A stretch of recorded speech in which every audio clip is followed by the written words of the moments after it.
ooh, ooh, ooh. As long as you have the church with you, and as long as you have God with you, God will make a way for you. And when they get in your way, don't even argue with them. It takes too much time. Shake the dust and step over them. He is called the Lion of Zion, a reference to his many years in the pulpit at Philadelphia's Zion Baptist Church, a reference, too, to one who reigns in God's kingdom. This OIC Center has been the place where now thousands of Liberian young men and young women have been trained doing constructive work and jobs. You hear a lot about the problems in Liberia, but you don't hear what's being done constructively out of programs like this. And I'm overjoyed. I mean, from a swamp to this, and thousands of young men and women being helped of a nation shows what faith and hope in God and hard work and self-help can do. It is a fitting metaphor for the Reverend Leon Sullivan, whose roar echoes from the mountains of West Virginia to the villages of Africa. Ladies and gentlemen, may I present to you a leader among leaders, a true international leader, the Reverend Dr. Leon Howard Sullivan. A towering figure in America's civil rights movement, Sullivan has spent his life stalking his twin foes, injustice and oppression. Today we express our inexpressible appreciation to Secretary General Kofi Annan for permitting the announcement of the global Sullivan Principles of corporate social responsibility to be made at this special gathering at the United Nations. But Sullivan is a man who fights without bloodshed, whose territory is not bound by church walls or the barriers that divide races or nations. He says his ministry is to lift the downtrodden, to help those who have no clothes, who have no jobs, who have little hope.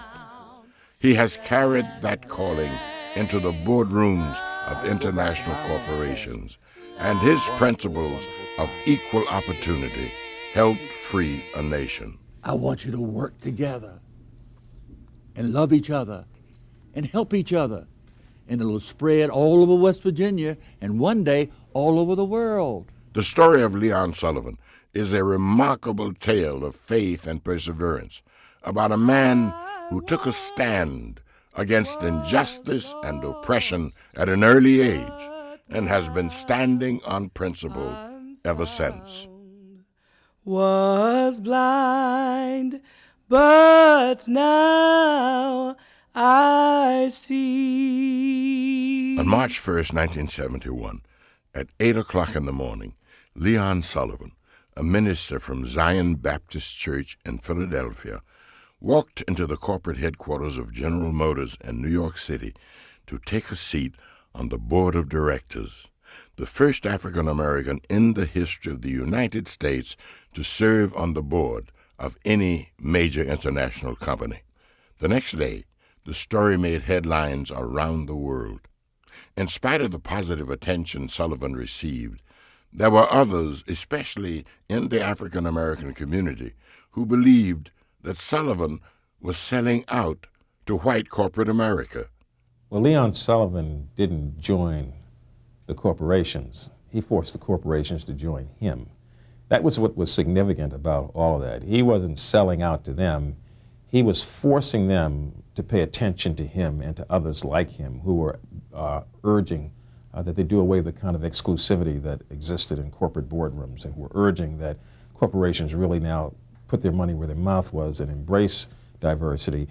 It would not be the first, or certainly the last, time that Sullivan would be criticized for his actions. But even as significant as the event was in race relations, few would have guessed that on that day, in a plush New York boardroom, Leon Sullivan would begin to chip away at the deeply rooted barriers of governmental and corporate segregation that affected countries around the world. From his foothold in corporate America, Leon Sullivan would one day take aim at a Goliath called apartheid. But long before that day in March, and far from the gleaming skyscrapers of white corporate America, Leon Sullivan's battle against injustice began in a dirt alley called Washington Court in Charleston, West Virginia.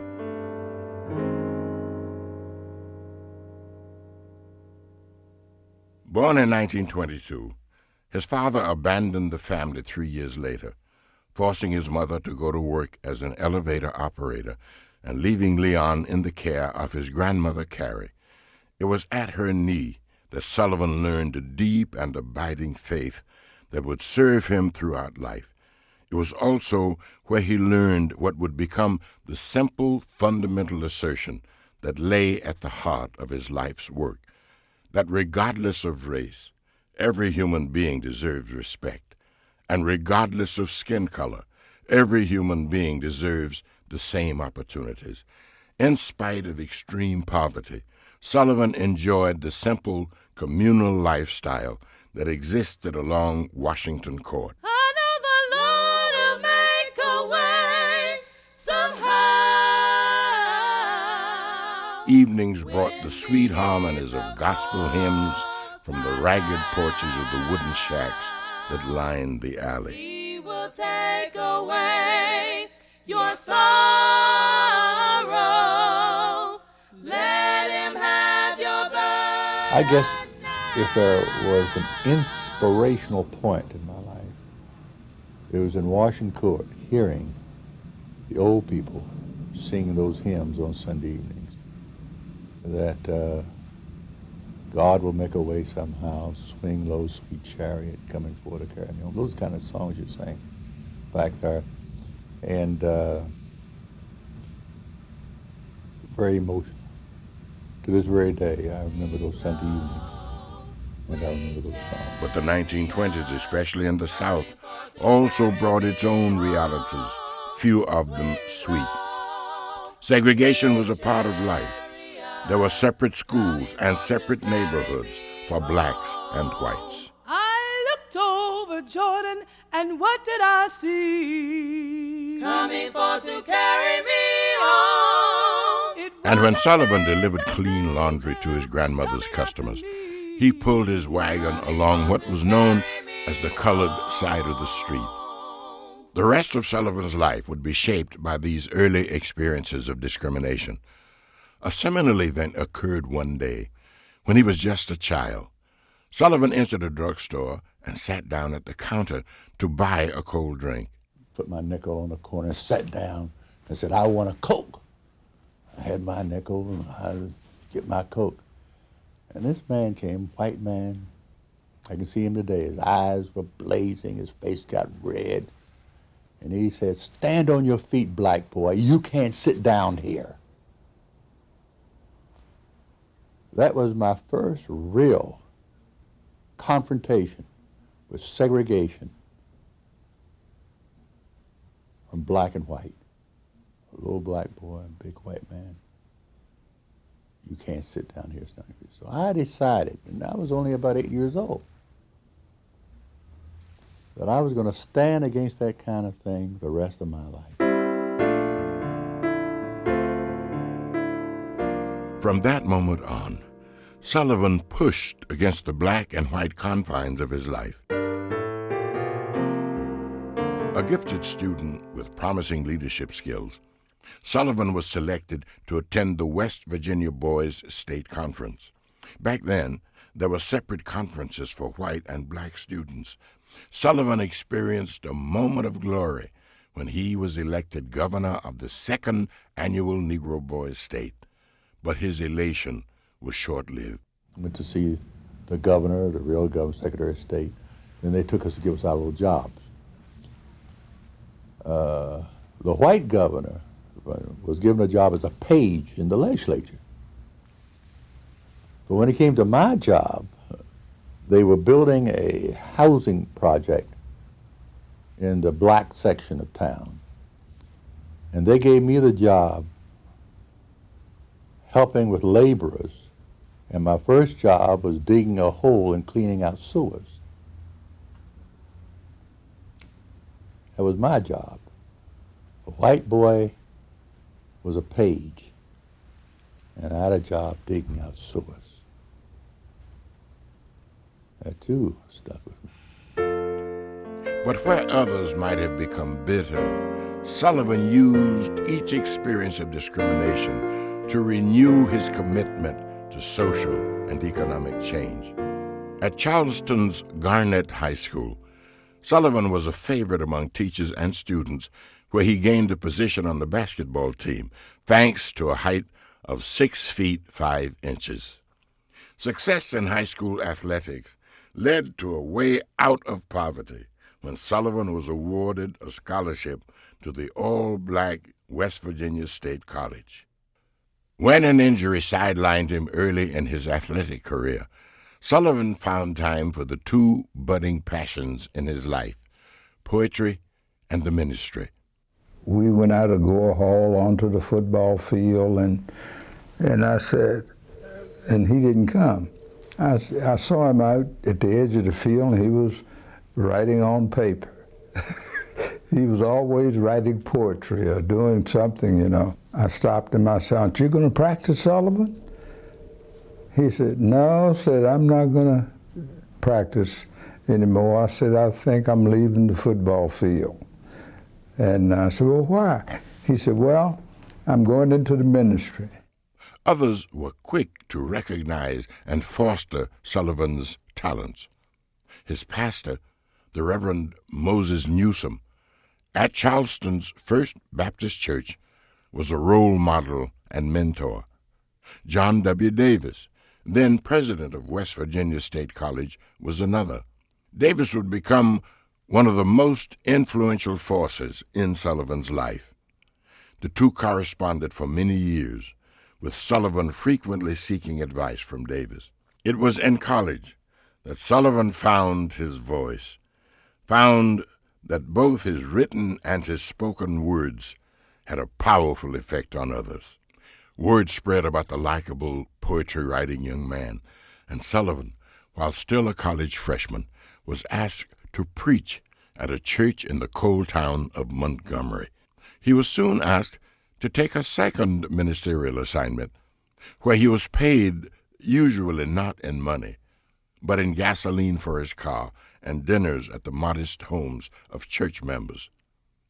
And when civil rights activist the Reverend Adam Clayton Powell, Jr., made a 1943 visit to West Virginia, he agreed to speak at one of Sullivan's churches. When Powell met Sullivan, he was impressed enough to invite him to come to Harlem. After his graduation from college that fall, Sullivan left West Virginia on a Jim Crow train bound for New York City. At 21, Sullivan became one of Powell's assistants at the Abyssinian Baptist Church in Harlem and was awarded a scholarship to the prestigious Union Theological Seminary. During his years in New York, Sullivan found himself in the middle of the nation's fledgling civil rights movement. While working with Powell, Sullivan met A. Philip Randolph, the president of the first black-controlled union in America and the organizer of the first March on Washington. From Randolph, Sullivan learned the art of massive community organization and the meaning of nonviolent direct action. Sullivan became president of the March on Washington movement in New York City. Sullivan also caught the attention of city leaders. The mayor of New York, Fiorello LaGuardia, heard Sullivan giving an impassioned speech about economic opportunities for minorities. LaGuardia waited for him to finish and immediately offered Sullivan a position working with the mayor's office, all of which was heady stuff for a young man from an alley in West Virginia. It seemed as if there was no limit to the potential that Sullivan might realize if he stayed in New York. But Sullivan's new wife, Grace, whom he referred to as Amazing Grace, had other ideas about the life she and her husband would lead. She decided that something was happening to me that wasn't helpful with. I was becoming too emboldened. I was a young man. I began to feel it become too pretentious. She said, I used to strut around trying to emulate Adam or something. She said, you're not yourself. She said, you're losing touch with God.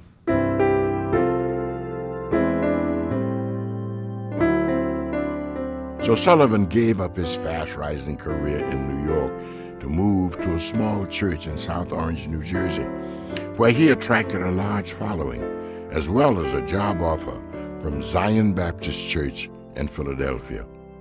When he first arrived in the city in the late 1950s, Sullivan was overwhelmed by the poverty and the unemployment among its minority population. There was a crisis that was developing at the time that Leon Sullivan went in there. He could see that the youth were losing hope, that the youth were going to schools where they were segregated, where they didn't receive the same level of education and skills building that was present in the white community. This led Sullivan to create a vehicle for change. In one of his first efforts, Sullivan organized the ministers of 400 black churches in Philadelphia, asking their help in creating a political base. Their goal, more jobs for blacks. Sullivan decided to try a strategy called selective patronage. Don't buy where you don't work. One of the first businesses he targeted was the Tasty Cake Company. During the initial meeting with the company's president, Sullivan pointed out that there were no minorities employed at Tasty Cake. Then he asked the president of the company to reconsider, telling him that he would return in a month to see if anything had changed. A month later, there were still no minorities working for the Tasty Cake Company. The following Sunday, in more than 400 churches in Philadelphia, the word went out, don't buy Tasty Cake. The first time I saw Leon Sullivan, he had come to Atlanta to promote the idea of this buying campaign. And I remember the first target had been Tasty Cake. And I grew up near Philadelphia, and Tasty Cake was a favorite of mine. It was a little packaged cake. It was sweet. It was good. It was great. You loved Tasty Cake. And he talked about how he and these other ministers, 400 ministers, got up in their pulpits every Sunday morning and said, don't buy Tasty Cake, and how Tasty Cake sales just dropped.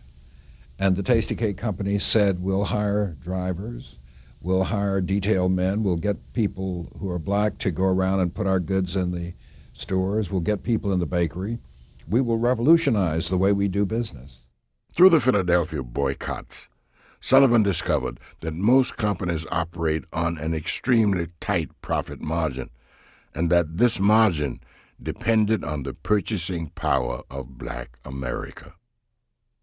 As Sullivan pressed forward to open up employment opportunities, he began to realize that more often than not, the minority population was unprepared for the task.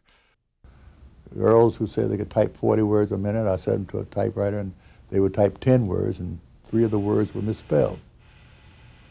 So I said integration without preparation is frustration. So while I must continue to desegregate and integrate America in its businesses, I got to also prepare the people for the jobs. And there were no schools in America doing this. When many people were giving up and were hopeless and were burning, he was saying, learn, baby, learn, not burn, baby, burn.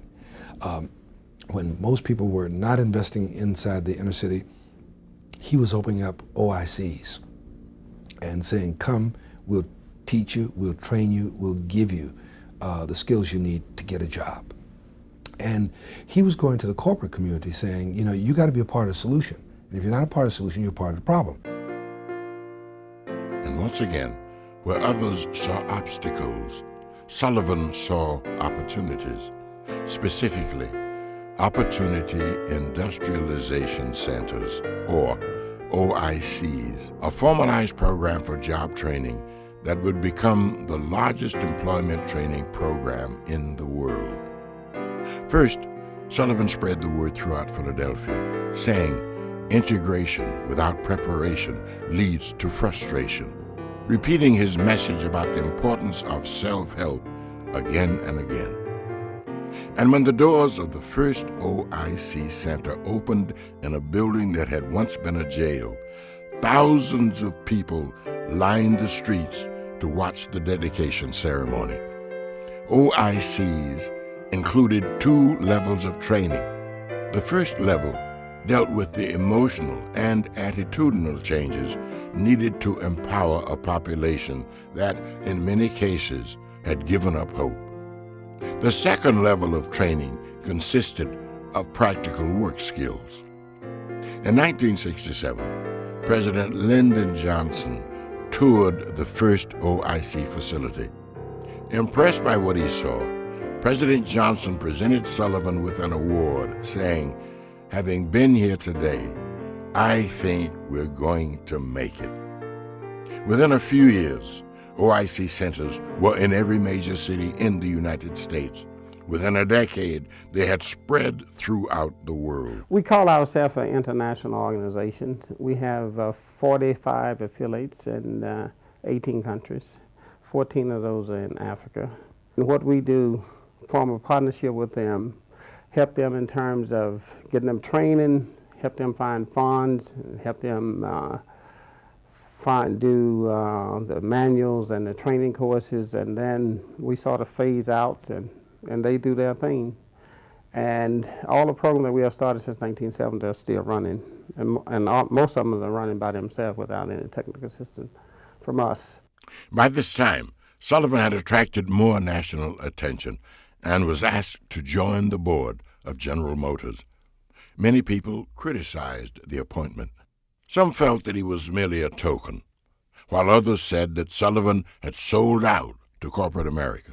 Sullivan himself wrestled with the decision. He ran up against the supposition caused by previous black board members on other boards that if you're okay for them, you're not okay for us. But he proved to be both okay for them and okay for us. He broke the mold. And I think he saw an opportunity working with and through GM to do something to improve the lot of black people right here at home. It was in 1975 that he traveled to South Africa to inspect GM's operation there. Sullivan was anxious to go to South Africa, not only because he was interested in establishing OIC programs on the African continent, he also wanted to see the impact of apartheid for himself. He saw communities that had been dramatically altered in the period since 1951. Remember that the development of apartheid takes place from 1948 through the 1950s. The nationalist government comes into power in 1948, and it comes in with an apartheid agenda. They intend to create an environment in which Afrikaners are able to move into the economy. They intend to restrict the cities for whites. They intend to push blacks away from the cities in which they were resident onto the reserves, which made up only about 13% of the land of South Africa. So he is encountering a situation in which almost 90% of the South African population is concentrated outside of the major cities, in homelands and in townships that are absolutely impoverished.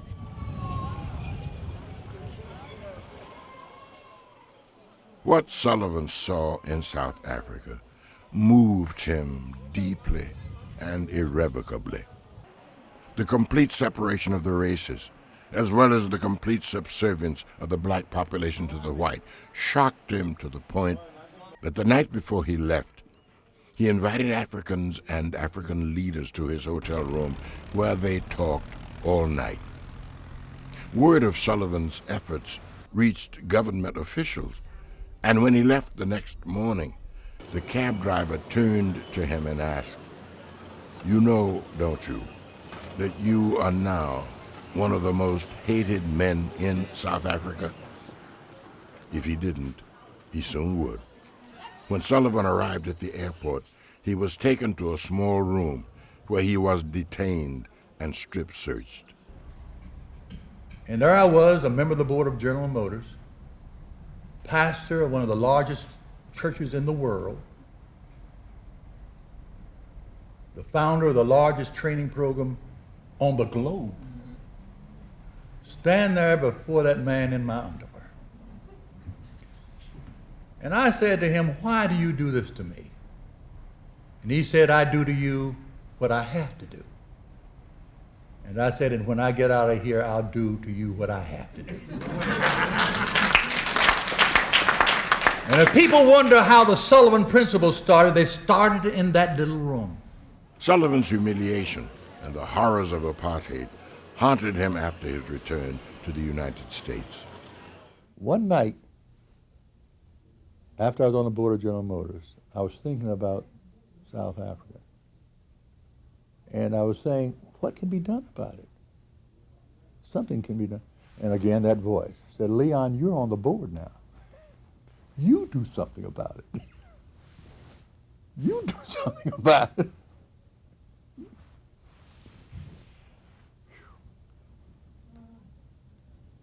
So I went back and decided to do something about it. Over the years, Sullivan had learned to fight injustice by hitting it where it hurt the most, the bottom line. He now felt the choice was clear. He would engage the help of corporate America to create a battering ram that would break down the walls of apartheid. In December of 1975, top officials from 23 major American corporations formed a steering committee to refine an initial draft of what was called Guidelines for Principles of Equal Rights for U.S. Firms in South Africa. The London Times later referred to the document simply as the Sullivan Principles, and the name stuck. For 2 years, Sullivan worked with corporate officials to refine the principles while he traveled the country attempting to convince more companies to sign on. We wanted to be with Leon. We wanted to be part of the thing. So did Frank Carey and a few others. Some of the others were not, let's say, standing on their chairs and applauding. I think they were willing to accept the ideas, but they weren't quite ready to say that this is the way that we're going to address the problems in South Africa. I think some of them didn't want to be told how to run their businesses, particularly probably not a black man to begin with.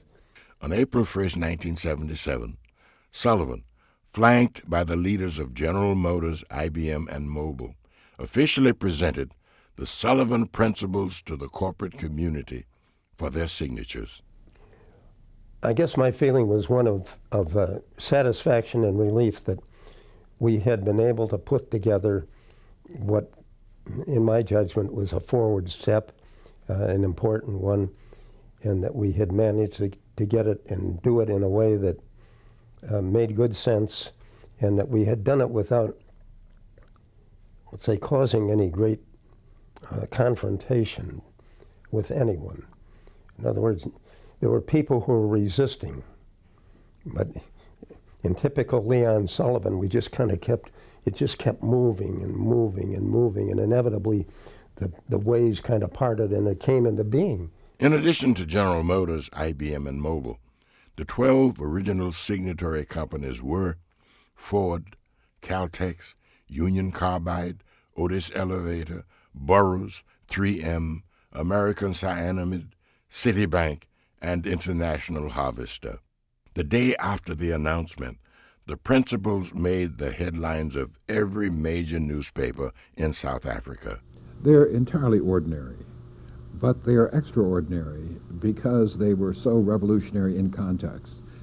Every employer ought to treat employees decently. We believe that universally, but that was not the case in South Africa. Every employer ought to ensure that employees live decent lives off the job, We believe that, but that was not the case in South Africa. And every employer ought to have opportunities for employees to grow and to flourish. We believe that, but that was not believed in South Africa. And what was revolutionary about Reverend Sullivan is he said, we're taking these ordinary, agreed-upon concepts and applying them to this extraordinary situation where they are not believed, and we're going to make them believe. The war against apartheid, as would be waged by Sullivan and a few brave members of corporate America, had begun. The essence of Sullivan's most successful political strategies could be boiled down to two words: money talks. So, part of the strategy in the war against apartheid included economic boycotts against corporations that would not comply. And just as he had begun in the early days of integration, Sullivan began organizing large groups of private citizens to boycott the companies in South Africa who refused to practice the principles. It was the tasty cake story on an international scale. Within a year, hundreds of church groups, institutional investors, and individuals supported the principles by purchasing or refusing to purchase certain stocks. And by 1982, over $500 billion in stocks were behind the principles. But the critics were still in every corner. Some companies were accused of adhering to the principles solely for survival rather than for humanitarian reasons. Meanwhile, black activists criticized Sullivan for being a toothless tiger because he did not actively support black labor unions in South Africa. Throughout this period, Sullivan and his family, which now included daughters Hope and Julie and the son Howard, began receiving threats against their lives. And there was a period of time, maybe 3 or 4 months, where we had to be driven to school, and there were bodyguards placed in the backyard, and there was a bomb threat, and I was very young. I can't remember all of the specifics, but I do remember being scared, but at the same time knowing that it was for a cause, it was for something that I couldn't articulate as a child, but knowing that it was for a larger purpose. And in 1980, when Sullivan was invited back to South Africa to give a university lecture, the threats on his life intensified. But return he did. Sullivan met with members of the highly politicized black labor unions. This time, he threw his support behind them, agreeing that unions were essential for the empowerment of black workers. His actions were incendiary. The South African government was now in an uproar. They would be threatened by anyone who had an agenda to change things in the interest of the non-white population, of the blacks and the Indians and the non-white population. But they understood the effectiveness of Sullivan's strategies within the United States, and they understood that he aimed to deal now with the corporate community in South Africa, that he was determined to create change and to do it based on principle. And so they knew that this would mean for them a challenge to begin to integrate their institutions, and the apartheid system opposed this in a fundamental way. But as Sullivan stuck to his principles, the tide slowly began to turn. Black leaders, such as the Reverend Ralph Abernathy and Ben Hooks, the president of the NAACP, as well as Jesse Jackson, began to work to support the principles. Then in 1984, Sullivan decided to up the ante and added another principle that would put U.S. companies doing business in South Africa in an even more direct confrontation with the South African government. In essence, this other principle called for companies to openly break the laws that supported apartheid. It also mandated a deadline for the end of apartheid. And then I threatened South Africa and said, in 2 years, Mandela must be freed, apartheid must end, and blacks must vote, or else I'll bring every American company I can out of South Africa, and every company in the world. Many corporations reacted in outrage, but the American public and black South Africans gave their public support. Within a few months, Sullivan garnered support from both the Democratic and Republican sides of Congress, and an anti-apartheid bill was introduced. Leon Sullivan came and he said, look, we've tried the Sullivan Principles, we've tried this, we've tried that, and it hasn't brought about freedom. So therefore the Gray Bill is a logical extension. And it was a bill written by Steve Solars, Howard Wolpe, and myself. And it passed the House in 1985. It became the vehicle in 1986, and the Senate actually took the House bill, and that became law and overrode a presidential veto. The next step was to bring more international companies on board. To do this, Sullivan felt that he needed a secret place where the heads of foreign companies could gather without the knowledge of the press. During that time, I got a castle outside of London. It's called Leeds Castle. And I was able to get the castle because on the board of General Motors is a man by the name of John Horan, who was on the board, a friend of mine, who was chairman of Merck, who was able to make the inroads for me to get the castles. I said at the board meeting one time, I need a castle. Who can give me a castle? John said, I'll get you a castle. And I took that castle and I brought together the chairman of the largest corporations in the world. It was never reported because I knew if I reported it, they would never come back again. And I promised them that I would never say anything about it. Although people learned something about it, you're going to have helicopters landing and people knowing something not happening, but I wouldn't say anything about it. In all, 3 meetings would be held at Leeds Castle. For the next 2 years, Sullivan traveled from country to country, preaching about the evil of apartheid.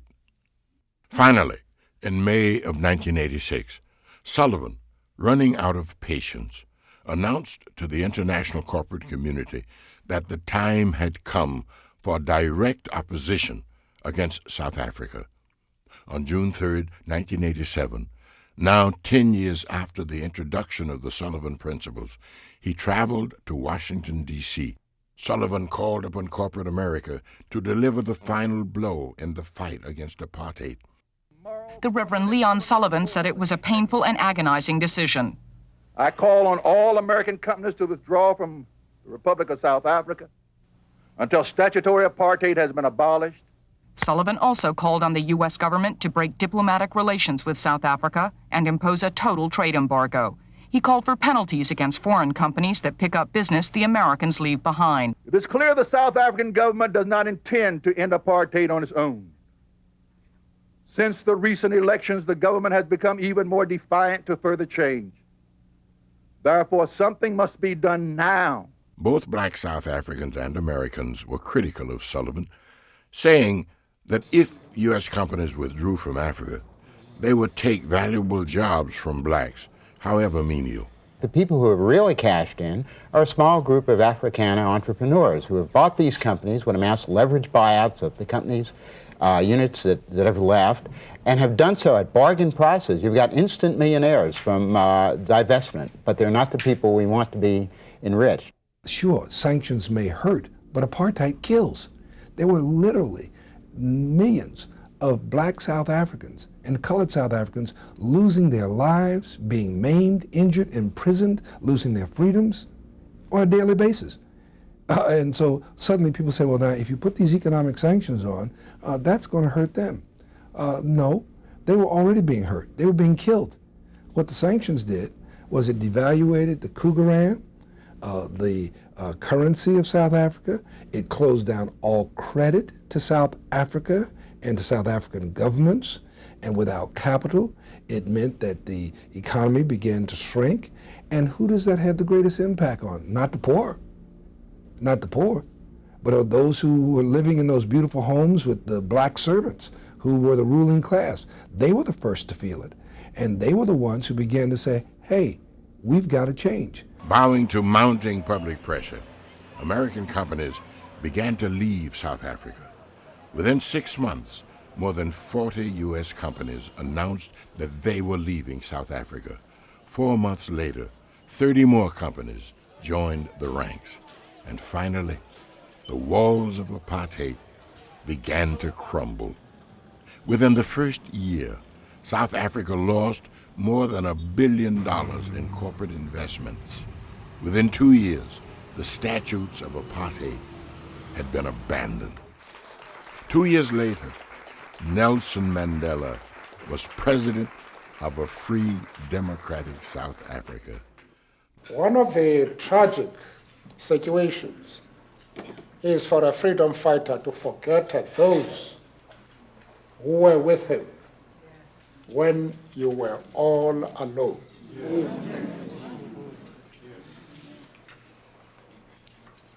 And that is the importance of an institution such as Reverend Sullivan is leading. The mountain that had seemed immobile had moved. With the help of God, we helped move those mountains. And today, apartheid is no more, and Nelson Mandela is freed because I believed that mountain could be moved. And where did I get the idea? From the Bible. If you have faith as a grain of mustard seed, you can move mountains. Let me hear you say it again. If you have faith, as a grain of mustard seed,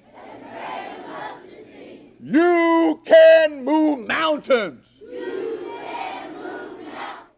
Today, Sullivan continues his fight to improve the lives of people in Africa and around the world as he takes the OIC program to the disadvantaged everywhere.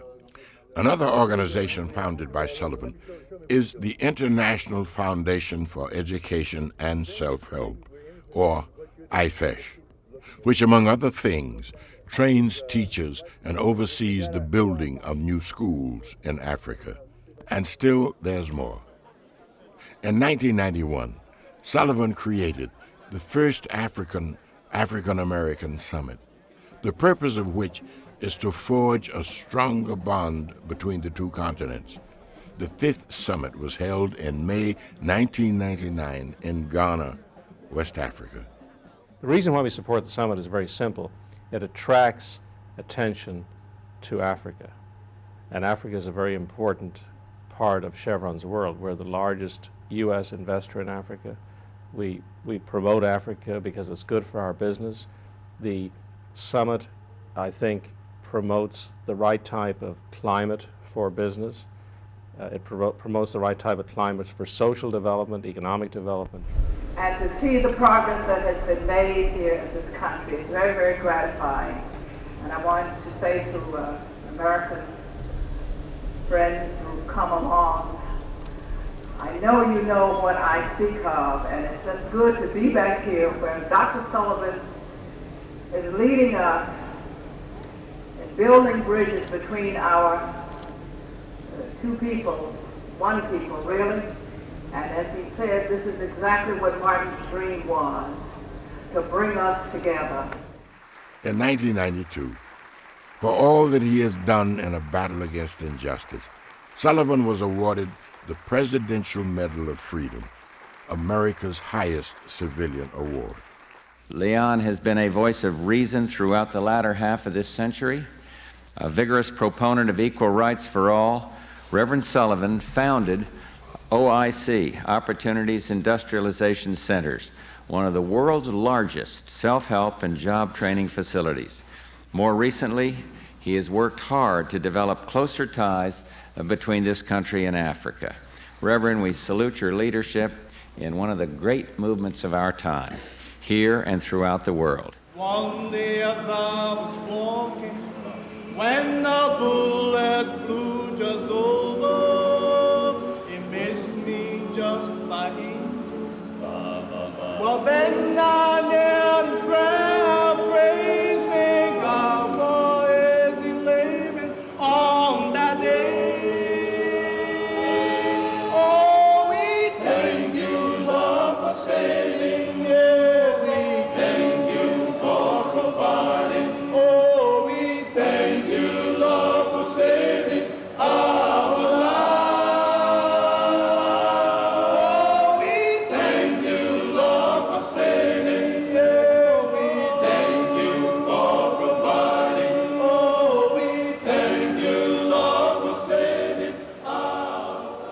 the Sullivan Principles live on, creating a new beginning for economic justice in the 21st century.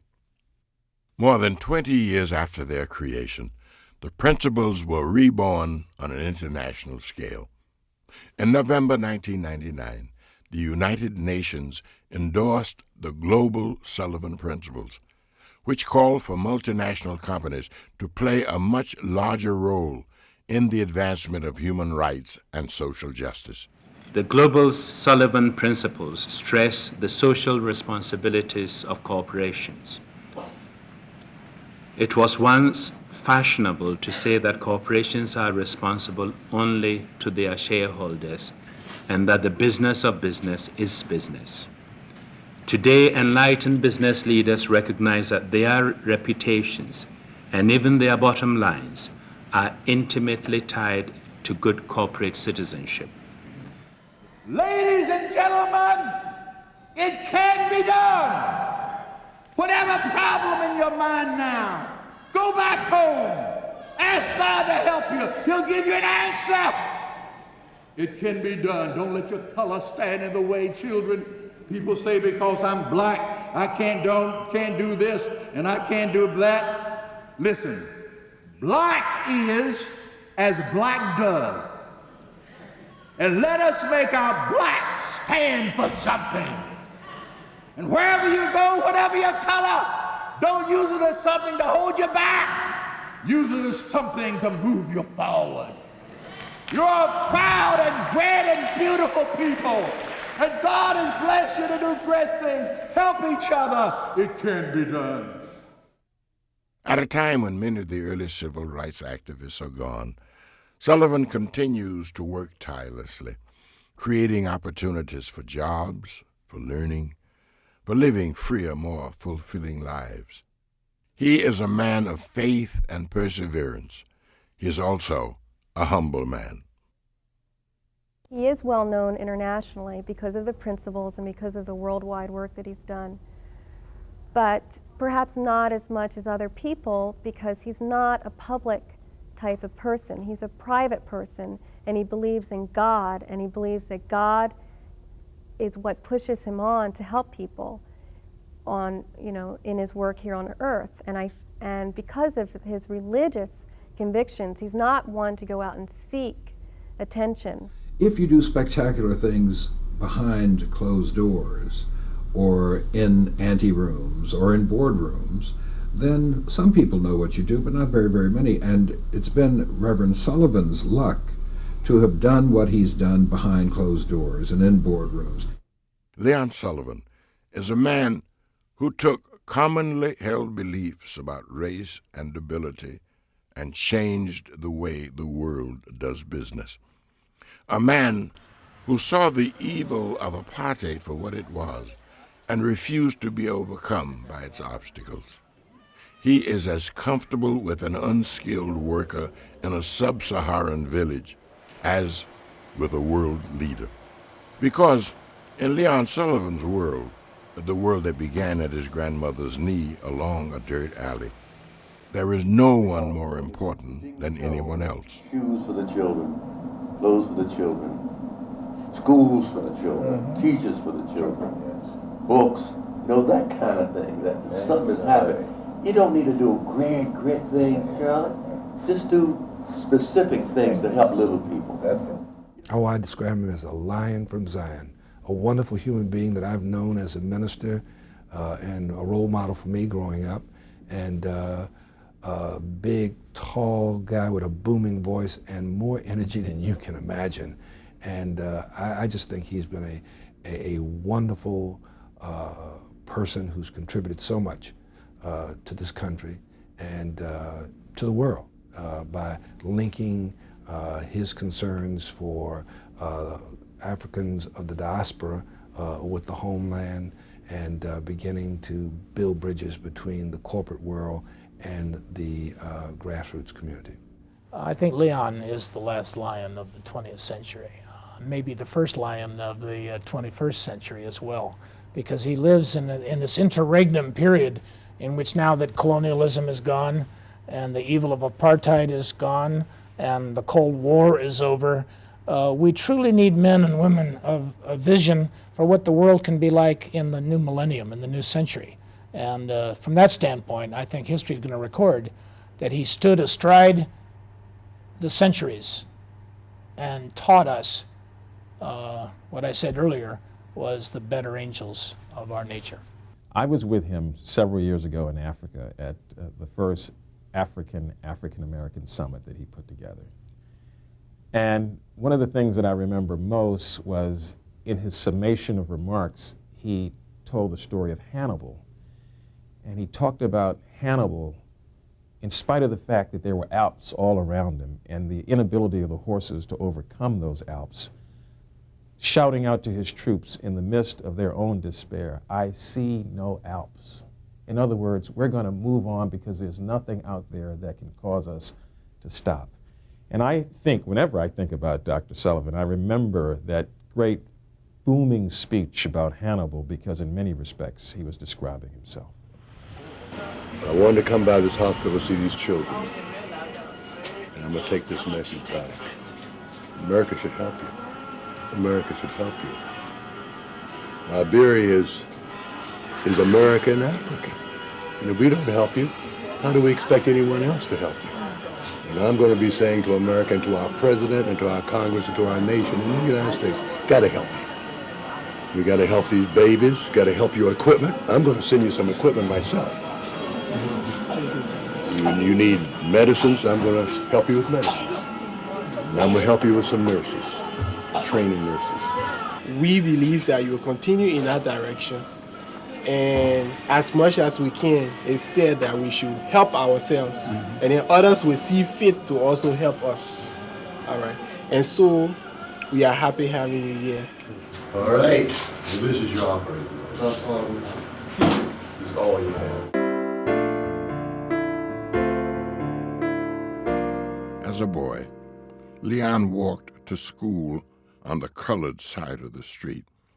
Many decades later, he would return to see his hometown name its central artery Leon Sullivan Way, exit 100, at the convergence of Interstates 64, 77, and 79. Asked by the mayor if he would like it to read Boulevard, Street, or Highway, the poetic Sullivan chose simply Way. Leon Sullivan Way. May our journeys carry us in that direction through a life of faith and hope and service. This is a moment in my greatest imagination I thought could never happen. And I hope walking the Leon Sullivan Way will help every child, especially those considered the least, to know that with determination and love and faith in God, impossible things can happen. Sing low, sweet chariot, coming for to carry me home. Leon Sullivan Way. Now it's our turn. I looked over Jordan, and what did I see? Coming for to carry me home. It was a band of angels coming after me. Coming for to carry me home. A child somewhere can be helped somehow by any one of you. So help the children, and by doing in the future, we will move mountains.